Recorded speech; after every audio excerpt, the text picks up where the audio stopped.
Great! Let's start now. I would like you to raise your hand if you agree with the following statement. The statement follows as that. Who thinks pleasure is bad? What is silence in the class? I guess the audience is very good. Not a single student tried to look witty, saying something like it depends. Many people consider it depends when talking about pleasure. I don't know what the person who says it depends is thinking about. I don't really understand it because when people are asked if pleasure is good or not, they go digging around their mind. Well, yes, when I am happy, when I get some joyful emotions, I like it. It is good, normal. So pleasure is good.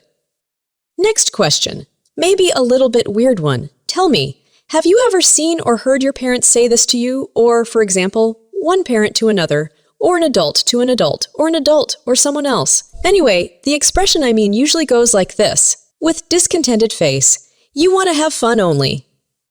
Something like that. Did you hear that? Of course, there are detailing variations of it. You want to watch TV only. You only want to live through a computer, to hang out instead of studying. I see. So I want to bring your attention to the point that life really can be a pleasure. But I don't mean that you watch TV all the time. If someone used to do it for a couple of days, without a break, the result is predictable. One can have a headache or vertigo. I'll prove you today. A person can enjoy life and have a real constant pleasure, and it is good we can get it. But first I would like to tell you about a thing called poison. Each of you knows that poisons exist. It's a fact. And no sane man drinks poison in the morning. We want to live and enjoy our life. However, people don't know that poisons always affect our body the same way. They have a certain pattern of effects. A great number of people know nothing about it. Poisons act according to a certain similar scheme. I would like to clarify the meaning of this word. A poison is a substance that is not naturally occurring in the body. And if it gets inside, it harms the body. Wouldn't you agree? Good. I have a naive question. Tell me, have you ever observed with your own eyes a man who had a shot of alcohol, let's say 50 grams of vodka?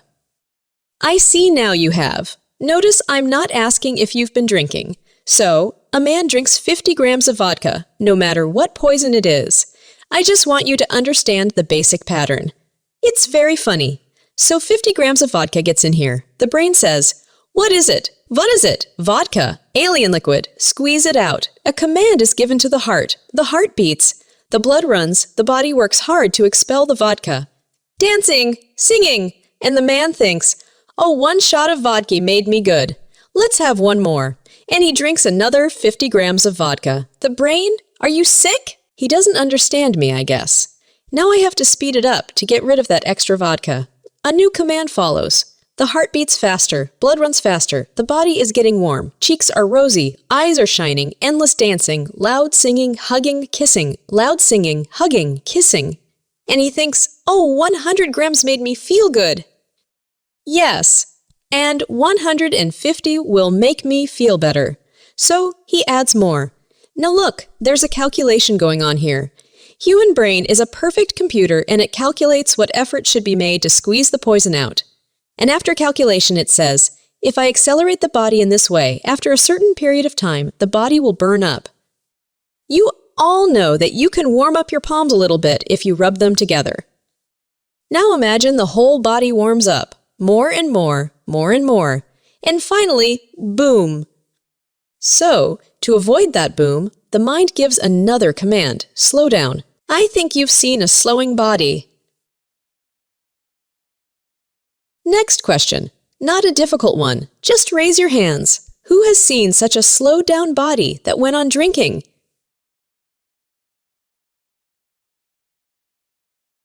You have a good life experience. Now the next question. A very simple one. If the slowed down body goes on drinking, it will do what? Slow down until what happens? Until it falls. Right. The body just falls down on the floor. And that's when a very interesting thing happens. This is the moment when the body shuts down. I'll tell you why it shuts down. This is a reasonable reaction. The brain makes a calculation and says, if I don't switch off the body, I will face the final degree of poisoning, and it will be very sad, so no one would like it. And in order for the body to just survive, it shuts down. It happens sometimes. You have several shots and suddenly switch off, and as you wake up, you see your pals still awake. Don't regret, you might have missed some fun. You just survived. That is, if you hadn't passed out, you would have kept drinking and died. That's the way any poison acts. There are 3 degrees of poisoning.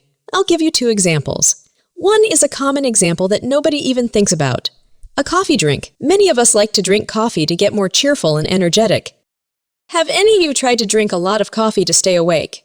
And instead of staying awake, you felt sleepy. That's the 2nd degree you've had. Your mind tried to say, enough is enough. If you continue to drink coffee in a large volume, that is a bucket of coffee. You will die.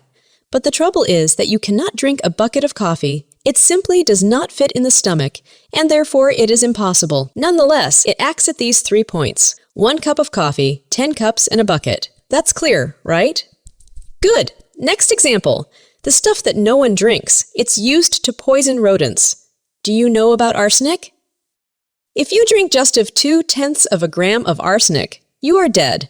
The point is, if you take a microdose of arsenic, just a milligram, the result will be similar to the 1st degree of poisoning. Arsenic can do you right. I don't know for sure. Maybe it will affect like caffeine. You may feel some kind of vigor. If you drink a little more arsenic, you'll have some kind of relaxation. Well, I don't know if you'll fall asleep or if you'll feel really bad. And if you feel bad, the body reacts the proper way. So 0.2 grams of arsenic means death. Is that clear? Good. That's the way any poison affects a living being. Now, we come to a conclusion with a reasonable question. If all poisons affect us the same way, then what is an alcohol and drugs? Just a poison. It's just a poison. So, the most important thing I want to tell you today is a very interesting thing. Each of you has an individual emotional condition, and it has a great influence on our success in life. There is such a thing called the emotional tone scale. Tone is a level of these emotions. Bad mood is here, good mood over here, and this small part be not just a buzz, but a buzz for free. If you know how to live so that you have a buzz for free all the time, then you start getting paid for it. And the more fun you have, the more you get paid. So that's a buzz we have here for free, the buzz that brings you money. Look, this is 0 on the scale. That is, there is no lower point. What is the most awful mood? Depression? No, we'll have it a bit later. Death. It's 0. Let's move higher, 0.05. This tone is called apathy. This word means a complete, absolute indifference to everything. There are various reasons for it. Some terrible misfortune, explosions, death of relatives, and so on. Let's move higher, 0.5. We all happen to be in this tone, literally, since birth. This tone is called grief. Each one has its own degree of grief, but it always has to do with loss. Now look, these tones can be instant or constant. Instant tone is a reaction to some action, for a short time. What is a constant tone? It's a typical mood of the person. And constant tone makes up your life. Now, for depressions. Depression doesn't exist. It was invented by psychiatrists. It's true. They invent 10 or 15 illnesses each year, and they decide whether it is a disease or not by voting. The last 2 ones they voted for were called selfie and love. If something is called a disease, then it is likely that it should be treated somehow. With pills, of course. If a disease is found, wonderful people, pharmacists come up with a pill to cure you. And if you have a psychiatric illness, most likely, narcotic pills will be used. That's the way drug addiction is spreading through pharmacies with narcotic pills intended to cure invented diseases. And many people take pills not because they want to get new emotions. They are just depressed. In fact, depression is a chronic low tone between grief and apathy. When you're in a bad mood for a long time, you can't handle it yourself. People around you can be a help. By the way, tell me, can you determine a person who has a chronic tone of grief after talking to him for a couple of minutes? Yes, the tone of a person can be expressed with the position of his body, the volume and speed of speech, facial expressions, gestures, and what he speaks about. And if you come to this person and say, "How are you?" you will be told how bad it is for him, how bad it is in the family, in the city, in the country, in the world. Then, as usual, a talk about his health follows. If you ask that person whether it's possible to do something about it, the answer will be negative. A person in a grief tone is most likely to be sure there's no way out. He says that it will be worse. And believe me, he will be worse. Let's move higher for 1 unit. The next tone is typical for people who are not a crybabies, but sometimes they run and sometimes they freeze. This is called fear. Let me give you an example of this. Wink at me. The example I give is about a boy who skipped, and he is absent all day long. So tell me, what's gonna be the next day when he enters the school? Will he go to the principal to confess the guilt? No. He comes to school quietly. The pass is free to reach the classroom so no one will notice. He pulls the door. Ah, there are the principal, the head teacher, the class teacher, and all the teachers of all the lessons he skipped. And they ask him a normal question. Where have you been, you little scoundrel? Why did you skip the whole day yesterday? If the boy doesn't faint in apathy or start crying in grief, it means he may be in the tone of fear with some definite features of behavior. A person in fear, as a rule, has only one desire in situations like this: to run away. And as you may know, this person tells lie. His eyes shift. He can't look people in the eye for a long time. Secondly, he's like fussing. It's obvious. It's always visible. A change in behavior. That's it. The next tone on the scale is my adorable, not because it's good, but because it's bright. I adore it. It's a tone of people who think they are bright. The tone is called latent or covert hostility. A very interesting tone. 2 words, covert and hostility.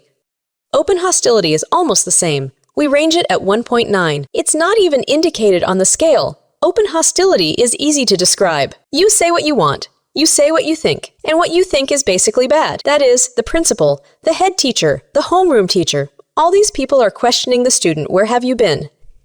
And the student in open hostility tone answers, it's none of your business. I don't claim it's a good way of behavior. We just make a comparison. Is open hostility more honest?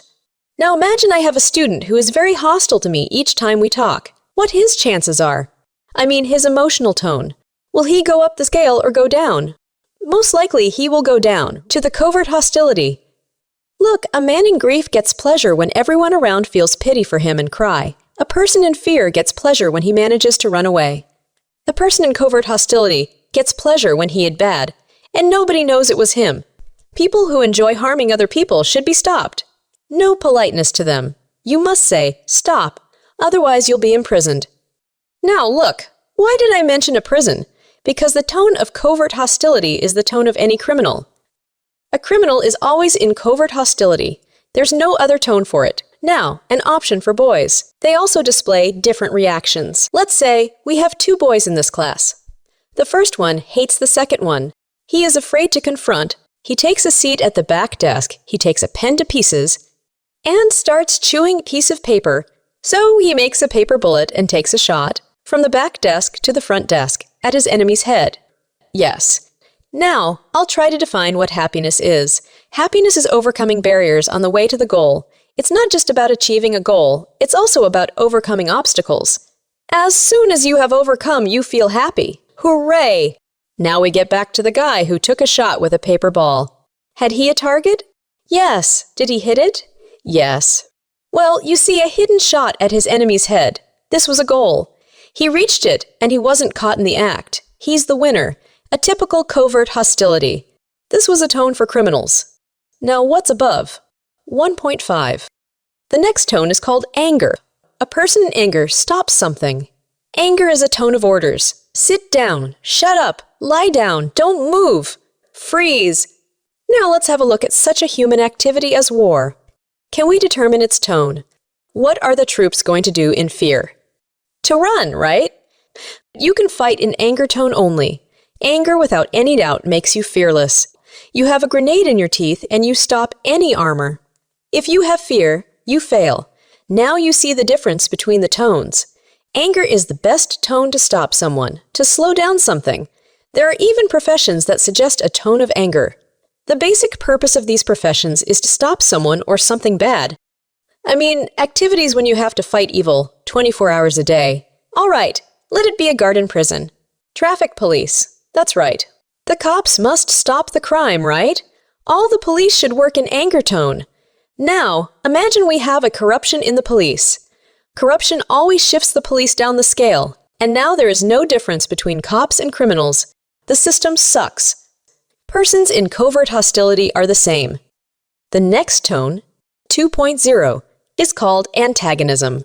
I-N-T-A-A-G-O-N-I-S-M. It's always no. It's an irreconcilable contradiction. Let's go for a walk. No, it's cold outside. Wait for summer. Let's watch TV. Are you silly? Nobody likes TV now. Daughter, help Mom with the dishes. Oh, Mom, I would, but when? I have 8 classes tomorrow and a lot of homework. Dad never helps. He does nothing all the day. Let him wash. Now, pay attention to the fact that a person can move across the tone scale instantly. Someone hits you, you have to react. We can't just freeze. We hit back or we cry. There's no good when a person is stuck in one of these tones. Imagine a person in a chronic antagonism. Let's move. No, we stop. It's unbearable. Okay, up the scale we go. 2.5. You may know this tone very well. This tone is typical for calm people. You say to him, let's watch TV. He says, yes, we can. But who's gonna push the button? An indifferent egoist is a good definition, but it doesn't fit well here. We'd better use a synonym boredom. Boredom is right in the middle. This lower part of the scale is called non-survival. Up, you survive. Down, you die. If you are below boredom, the death is close. If above, you move to life. I have a terrible thing to tell, but it's true. These tones are a wavelength, you see.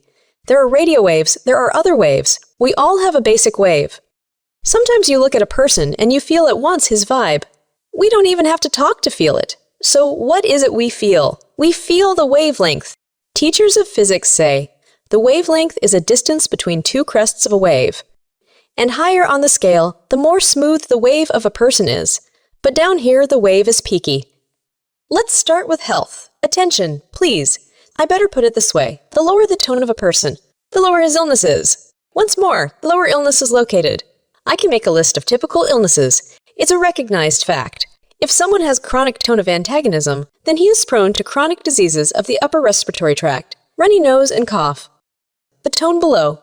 Below we have a person in the chronic tone of anger. Such persons are prone. It's not absolutely true, but such persons are prone to stomach diseases. Stomach is below respiratory tract. Now for hostility. We should look for it below the stomach. The bottom items on our scale correspond to leg diseases, arthritis, and so on. The lowest point is death. It's clear. The lower the tone, the longer illnesses last, the more chronic diseases a person has, the lower they are located. You see, people in these tones are all doctors' patients. Now you have some notion about diseases and why people get sick. Go on now. The next topic needs no telling, no showing. I'll do nothing but ask questions. The topic is about sex. Look at the scale. Imagine sex and apathy. Good of you. Good imagination. The next question for you. What is the tone of a person who has strange ideas about sex and wants to kick you hard to subdue? What is his tone? It's anger, and therefore he will be prone to violence. Sex in a tone of covert hostility. How does it look? There is a lot of this in real life. You can see it in cinema every day. Sex in covert hostility includes infidelity, gangbang. We can also add prostitution, special shops for sexually excited people. I am not saying that it's scary to come in there. I just explain that the shops are demanded by those who cannot make sex with a human, a living being. Why people can't? Because sex is a communication of a high level. Down here, it's something obscure. A covert hostility deprives a person of communication ability. I forgot to say an important thing about diseases. From this point and down, it's difficult without Viagra. It doesn't depend on age. It depends on the tone. By the way, in order to degrade people or to keep them in covert hostility, stag films are produced. Addiction to this kind of video kills you potency. They are produced on purpose. Sex in antagonism. Do you want? I do. I don't. That is. Sex in boredom. Just imagine. Can I eat an apple at this moment? Not to waste time. Just like in a movie. He is smoking a cigarette at this moment, and she is telling the news of the day. I got the feeling that these were 2 robots worked out and parted. They call it love in cinema. In fact, up the scale sex is possible up to 80 years old. Everything is fine and feelings will be fine, but down here people believe they should train the organ. To some unclear reason, psychologists have compared men to animals, and I don't like it when people are compared to animals. I don't like it. Comparing men with animals is humiliating to my mind. I cannot treat people like that. And some extra information, in the tone of boredom, a person has 30% of natural intelligence. Forget about 70%. We have antagonism below. Antagonism corresponds to a 20% intelligence. Anger. In anger, people have 15% of intelligence. Covert hostility. These people think they are the smartest people on the planet. They fooled everyone. Only 10% intelligence. Not more. 10%. Therefore, intelligence, health, your success, happiness, achievement of goals depend on your emotional tone. Doing nothing will bring you down the scale. To move up the scale, to change the tone, you need to do just a simple thing. You need to set some goal and move towards it. If you got a little closer to the goal, praise yourself. Not much is left on our scale. Upper tones are not so numerous. 3.0. The tone of conservatism presupposes no changes at all. Good afternoon, children. Sit up straight. Today I will tell you how harmful it is to take drugs. Smiling is not appropriate. The topic is serious. People are dying. I should say that this tone is not bad. Look, almost 50% of intelligence. 49, to be exact. The point is, you will be successful when you have more than 50%. More than half means you are more right. Less than half means you are more wrong. A conservative person does not change anything. Tell me, is it possible to imagine life with no changes at all?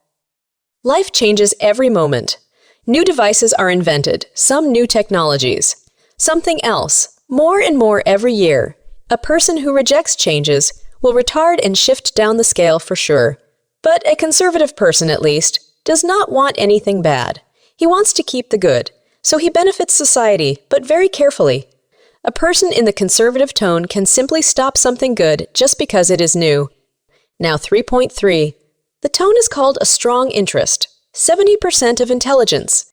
I wanted to reveal a secret to your teacher. Do you know where your kids run? They run home to do their homework, but actually they go to the net. Now, 7 p.m. You are still hanging out or playing games, and you can't stop. Besides computer games and social nets, do any of you read books? Oh, goodness, of course. An interesting book is impossible to break away from. So in strong interest, you cannot stop learning something. It evokes you, it makes you feel good, and so on. Now, a trick question to examine you. Tell me, please. We have a boy in the classroom sitting at the back desk, who is drawing on the desk with a permanent marker. In what emotional tone, to your opinion, is he creating that wonderful piece of art? Okay, we have two answers, covert hostility and boredom. For those who said boredom, don't be upset, you are mistaken. Look, you should always distinguish between covert hostility and strong interest. A person who spies you through the keyhole is not in strong interest. The one who really is just knocks on the door. Moreover, a man in a strong interest is not interested in watching through a keyhole like that idiot in covert hostility. They have different interests, and they will never understand each other. Therefore, in order for another person to understand you, you need to play half a tone higher than his tone, and then he will hear you. Okay, we go higher. 3.5. It's easy. It's the tone of fun. Should I explain something? Let's go higher. 4.0. This tone is called enthusiasm. I will tell you its origin. Enthusiasm. It's a feeling you have when you are winning, or you have won, when you understand that there are no obstacles for you.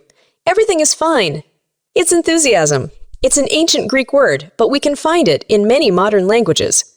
The root is a modified Greek word theos, that means God.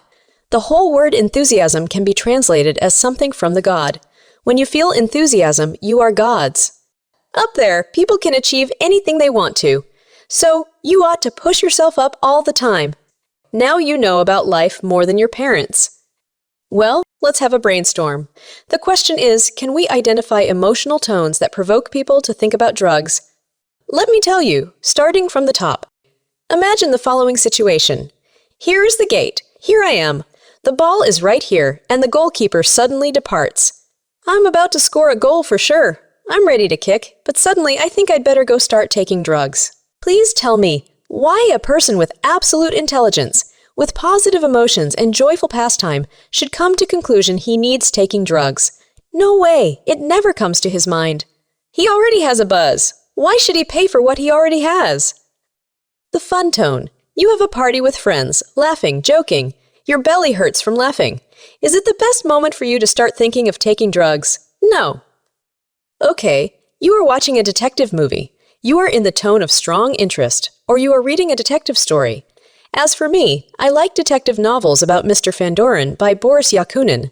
You turn the page and read. Fandorin approaches in silence. He pulls the door handle, and behind the door there was. And at this very moment you exclaim, why not to start taking drugs? It's unreal. It's impossible in the tone of strong interest. Let's take conservatism. A person who changes nothing in his life and obeys the rules, will he start? No. Once again. This person does not change anything. He never wanted to take drugs, and he continues to ignore it. A person wants no changes, wants no drugs. No, he won't take it. So boredom. Nothing to do. Maybe yes, maybe not. I said 30% of intelligence, remember? Antagonism. He can take drugs out of spite. Only 20% of intelligence. Anger next. Yes, he can. Covert hostility. Why not? Everybody takes drugs, so I do too. Only 10% of intelligence. Fear, grief, apathy. In these tones, a person accepts anything to feel better, drugs as well, because he's already a zombie. Let's say we have a boy Misha in the classroom in a tone of boredom. He can't wait to see Boris after classes, for some interest. Misha has an incoming call. Hi, this is Boris. I have something cool, only for you. Ocean of buzz. Don't tell anyone.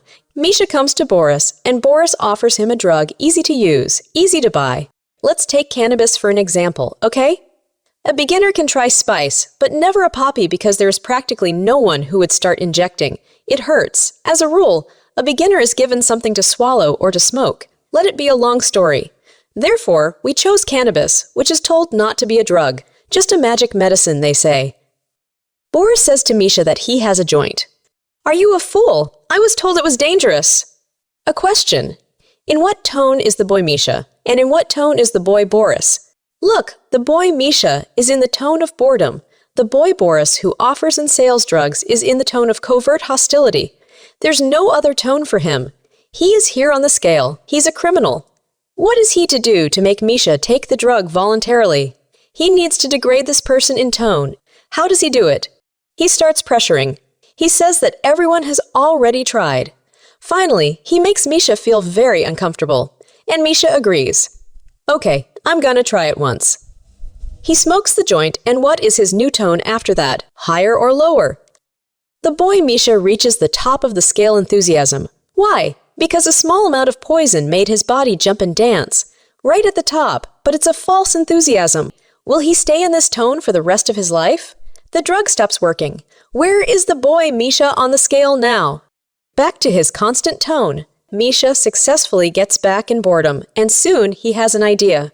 Why not to try once more? We remember that he has 30% of intelligence. He will say to himself soon that it was good for him. It's a wonder potion. I need it once more. And he comes to Boris. Give me more. Boris answers. Pay in cash. Misha is ready to buy it each month. He can afford it. It's inexpensive. He smokes again to rise to enthusiasm. Look what he thinks. It's not expensive. Once a month. I can afford it. The real meaning of this phrase is, once a month I can afford to be happy for money. It sucks. As for me, I can afford to be happy anytime for free. You see, I have a job that brings me joy. I get paid for it. Do you understand what I mean? Okay, Misha achieved the top, but later on. If Misha is lucky with health, he will be in this tone. A covert hostility and fear. Does he hide it from other people? Anyone who hides something from parents or other people is in the tone of fear. He used to live in boredom. He could do anything, and now he takes drugs. His emotional tone is unstable. He falls into a low tone, back and forth, back and forth. He becomes nervous. He argues with his mother, with his girlfriend, with his teachers. Everyone annoys him. He comes to the boy Boris and says, "They are all despicable." Boris says, "Don't worry, be happy." They roll one more joint, but this time Misha can't reach the top. He is one tone down. Now he looks at a piece of chalk and laughs like a moron. Tell me, does he understand this tone is higher and this one is lower? He doesn't understand the difference at all. He thinks it's a new effect. He continues to do it for money, and his personal tone falls down here. His tone is anger. You see, the world got worse for him, but in fact, nothing around him changed. People remained the same. It's him who became different, and everything around him became worse and more dangerous. Where is his savior? He comes to Boris, smokes again, and this time he can gain the strong interest only. Now a piece of chalk is not a fun for him. He stares intently in size. He is studying the molecular structure. Look, he holds on here for some time, but then he falls even lower. There is no other way. Now he is in covert hostility. After a period of time, I don't know, after a year, or 2, or 3, or 4 years approximately, a cannabis smoker faces degradation, a very slow, inconspicuous degradation. And one day after smoking a joint, he gets into conservatism. What's wrong with it? Why no buzz anymore? Maybe a bad stuff? I do not know what explanation he will come up with, but the fact is, he smokes 6 joints a day, and it's 180 times more than he intended to take at his first day. In this tone, a man always says he can quit any moment, but he never does because he's an addict already, though he may not know. It's been 4 years at most. Do you know what kind of people get hard stuff? Cocaine and heroin? Who are they? They are all who already took some drugs before. The drug system does it well. And the dealer says to you, come on, dude, weed is just a toy for kids in the middle classes. Real dudes get real stuff. And he shows the price list. Cool guys, cool drugs. The brain is no longer able to evaluate the information. Look, he is really stupid already. 10% of intelligence. And of course, he says, there is nothing bad about taking a new stuff. So he starts shooting up. He's in fear. A new drug gets him high again. But if the previous story lasted for 4 years, this time, the buzz lasts for 2 weeks only. In 2 weeks, he appears to be in boredom. Now I tell you the story of a teenage girl. She shared it with me. I wake up in the morning. No more dose left, and to some unclear reasons, I'm getting snotty. I have diarrhea, vomit, tears, body temperature rises to 40 degrees Celsius. I can't walk. I can't sit. Can you name what happened to her? It was a withdrawal syndrome. She is ready to do anything to buy a new dose. And now, here's what she said about the buzz. I make an injection, and nothing hurts me. I can go pee to the toilet, not in my pants. She had to shoot up each 4 hours to take away the pain and get some sleep. Then one more injection 4 hours later, and maybe you will be able to eat. That's all. It took just 2 weeks. It takes 4 years to reach 0 on this scale. 97% of the addicts shift down here. And now look, an addict needs up to $100 a day to get a dose. To die young does not mean to die handsome. In what condition do they die? It's a whole story. But I'm not gonna tell it. Today, I modified my lecture because we have students here, not the addicts. I still have many questions for you. I talked much about Misha and Boris today. Why, in your opinion, has the boy Misha never had a strong desire to quit smoking? Striving for the best. It's true. It's a basic human drive. I asked this question at the very beginning, and you answered it correctly. A desire to do better, but an addict doesn't know where the best is, because the best for him is a drug. Maybe someday he opens his eyes and sees that his girlfriend left him. His parents kicked him out. He is standing under a tree. Rain is dripping from above. He has no roof. He has a lot of debts. The police are chasing him. And he thinks he has to stop living like that and get back to normal life. And he wants to quit. But why doesn't he quit? It's an addiction. Do you know that word? Oh, that's good. I love talking about addiction. If people knew what addiction was, there would be no fools to go into it, I'm sure. So, do you want to know why this happens? It's very hard to wean away from drugs. And we have to blame our body. You know what I mean? Sometimes you want to fly in the sky, but the body is the limit. For example, there are such things in our body as veins. Check it out to be sure. Do you have any? Between your fingers, pull it out like this and wiggle it like this. You'll feel that between the skin and the vein, there's a thin layer that's slippery, which is called fat. That's the vein. Veins in our body are all over covered with a thin layer of fat. Got it? What happens first? Drugs go into the vein, no matter what kind of drug. If a person is a smoker, how does the drug get to the vein? Yes, through the lungs. That's it. No more questions. If a man smokes, it's the lungs. If a man swallows, it's the stomach. If injected, the drug gets directly into the vein. Thus, any stuff anyway gets into the blood vessel.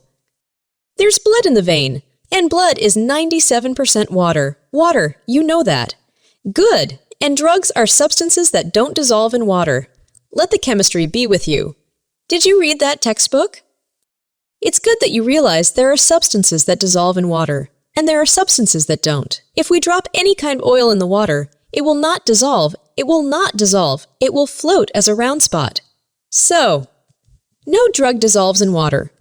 And canvas a well. It's an oilseed crop. Hemp is used to make oil. Did you know that? Yes, it's an oil crop. And all drugs, absolutely all drugs, dissolve in fat.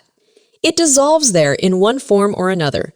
It stays there. A person smokes a joint once, twice, then 20, 30, 40 times. Maybe 100 times. He's saving up the drug in his fat. You see, it's an expensive stuff. It's a shame to waste it away. This guy's hoarding drugs in his fatty tissue. That's great. And he doesn't know it, right? At some point, he says, I'm quitting. He says, I'm quitting. Well, he quits. He has faced many troubles and he really wants to quit. He says, that's it. I've had enough. I'm quitting. And he doesn't take it. He has nothing inside. He doesn't take drugs. He's going to get in some kind of trouble depending on how much he's been taking, what he's been taking. Well, he's going to get some trouble, right? But he's made up his mind. He is sure he is stronger than that. He's ready to say, that's it. I'm a tough guy. That's it. I said it. I did it. That's it. I'm not gonna take it. And he's not taking it. He's been on it for 3 months, and he's looking outside. I think it's a great weather for a soccer game, don't you? Is this weather okay right now? Well, I think it's fine. So it's not hot. The wind's not blowing, rain's not pouring down on your head. And he's looking at it. He thinks it's perfect for soccer. And he goes to play soccer together with his pals, starts running around the field. Now look at this poor guy. He's running. A tiny bit of the drug gets into his bloodstream. A little bit.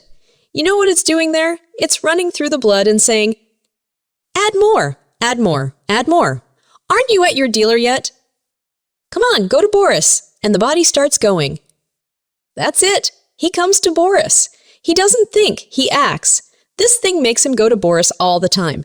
The drug is accumulated in fat. If you start working physically, the drug is released into blood vessel. That's the addiction. Is that clear? We're going to have a boy here, Vasya. Handsome. A boy. I like him. Look how handsome he is. I didn't graduate from your high school. He's as big as Schwarzenegger. I guess so, too. What are you talking about? Real Schwarzenegger, right. Actually, I don't really care what this drawing looks like. I'm interested in what's going to be inside of it. It's got to be a big area. So, on the inside, we're drawing vitamins. Boys have them and girls have them. What I'm telling you applies to both sexes. Okay, it's better to demonstrate it on the boys so the girls don't get embarrassed. Okay? Okay, we're going to have vitamin C, vitamin A. It's not what you think it is. These are vitamins. B1, calcium, and magnesium. What's lower? Magnesium. Those are vitamins. I see nothing funny in that picture. Okay, vitamin C. You know there's bacteria flying around in here? Lots of them. With every breath. You inhale. And there's 1,000 of them. 1,000 bacteria went in. And inside, we have vitamin C with a .45 caliber. It shoots off. And we're healthy. We're fine. We don't get sick. Vitamin A. If we're okay with vitamin A, lots of it. Enough. But if you look at your hands, I hope you'll find that your skin is in good condition. No cracking. Nothing. No rot. No stink. That's vitamin A, all right. Also, it's vision and normal growth. But we're worried about the skin at the moment. Yes, vitamin B. One. That's super. People, listen up. Fish is phosphorus, so vitamin B1. It's found right here. I'll give you the answer to your question. It's black bread and any kind of porridge. That's B, bone. That's what they all like. And what is it for in the body? I'll tell you now. The reason number 1, to keep you from being crazy. Number 2, to avoid nightmares in your sleep. And 3, to think faster. That's pretty useful. Yes? That's vitamin B1. Calcium. You know, calcium. Bugs, bones, hair, nails, hooves, horns. It's all calcium. And the last item, magnesium. 4 of the hardest words in the lecture. Magnesium is the stuff that increases the electrical conductivity in the body, nerve channels. What's conducted in the nerve channels? A signal. What kind of signal? Any signal.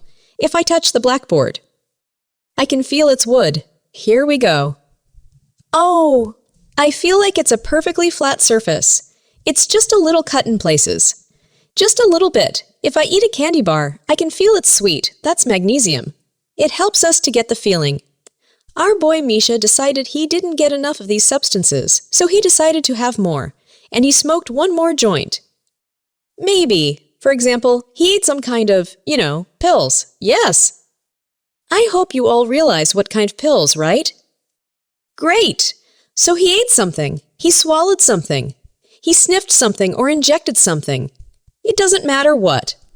Well, of course not all of them at once. Then it just goes bang and that's it. No feelings ever again. That's it. The drug goes in. As soon as the drug enters the body, it burns up those vitamins. And they burn up. And you get all sorts of interesting things. Well, first of all, if he has completely burned vitamins, he can start to behave like that. At this point, students in a lot of schools don't name the drug. They named it, but quietly. Well, if he's itchy, well, it's heroin for sure. He's itchy all over. If he itches, he's got bacteria under his fingernails that gets in, little cuts in the skin. And there's no vitamin C inside. And they start to multiply. And when bacteria multiply in the body, they start to eat us. And when bacteria eat us, our body starts to rot. That's true. I'm not saying that cannabis can lead to this. No. But when a person takes drugs, gets high, the skin will be itchy anyway. I remember a girl who came in for counseling.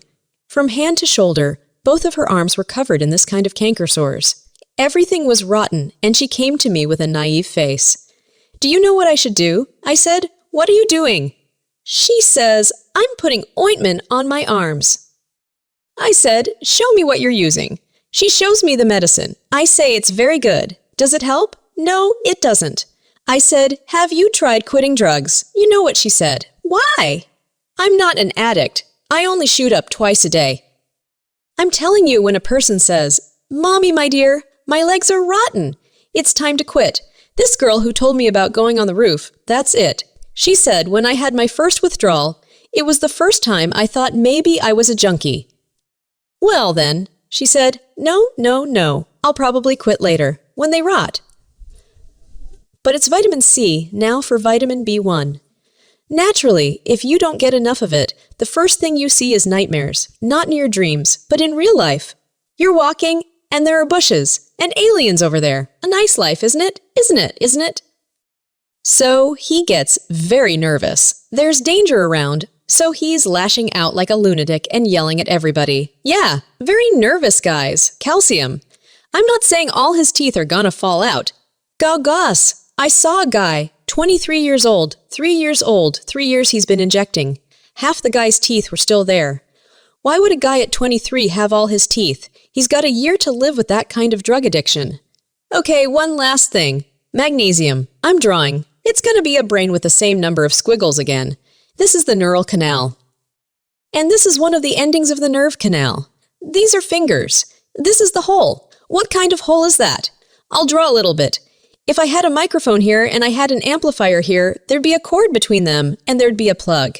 This is the same kind of electrical system that's in the nerves. There's a plug like that right there. And magnesium. These plugs, there's thousands of them. There's a lot of them. This thing right here, it's designed to speed up any signal. Okay, it's just a gas pedal. And this iron here is hot. I touched the hot iron. I got a beep.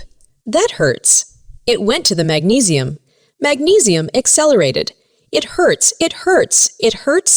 The brain is twitching the arm.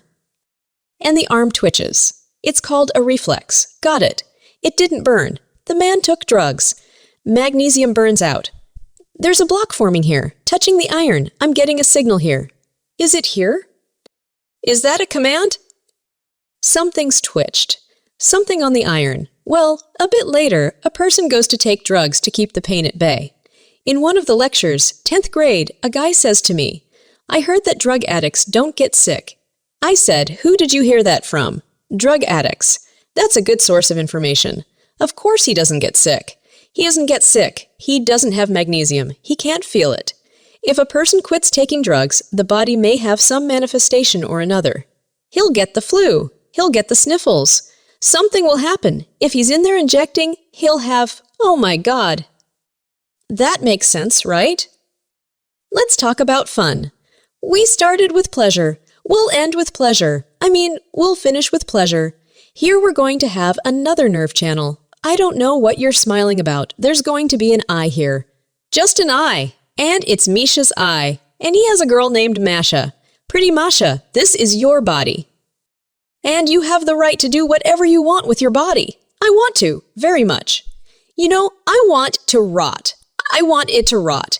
I want, you go do drugs. Mom, I have a lifelong dream to be impotent. You go do drugs. It's yours. You have the right to use it. Grown-up kids, I don't know. You can have it. You may not have it. It's just your wish. Is that clear to everyone? No one can stop you but yourselves. Do you agree with that?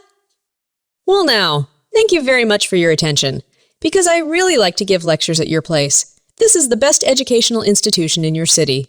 Thank you very much for your attention. I wish you to stay alive.